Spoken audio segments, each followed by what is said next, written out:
Uganda நாட்டில் புதுவிதமான Dinka Dinka என்ற வைரஸ் வேகமாக பரவி வருகிறது. இது அதிக அளவில் பெண்கள் மற்றும் குழந்தைகளை தாக்குவதாக தெரிய வந்திருக்கிறது. இந்த வைரஸால் பாதிக்கப்படுவோருக்கு உடல் நடுக்கம் ஏற்படுவதாக மருத்துவத்துறையினர் தெரிவிக்கின்றனர். உகாண்டாவில் உள்ள புண்டிபுக்கியோ மாவட்டத்தில் சுமார் 300க்கும் அதிகமானவர்கள் டிங்கா டிங்கா வைரஸ் நோயால் பாதிக்கப்பட்டிருப்பதாக தகவல் வெளியாகியுள்ளது. வைரஸால் பாதிக்கப்பட்டவர்கள் ஒரு வார காலத்துக்குள் குணமடைந்து விடுவதாகவும், புண்டிபுக்கியோ மாவட்டத்தை தவிர வேறு எங்கும் இந்த நோய் பரவவில்லை என்றும் தெரிவிக்கப்பட்டுள்ளது.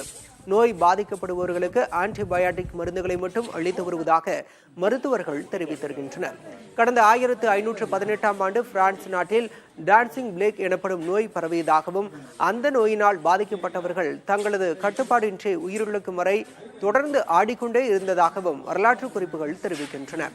தற்போது ஏற்பட்டுள்ள டிங்கா டிங்கா நோய் பாதிப்பாலும் சிலர் ஆடிக்கொண்டே இருப்பதால் இதற்கு டான்சிங் பிளேக் காரணமா என ஆராய்ச்சி மேற்கொள்ளப்படுகிறது.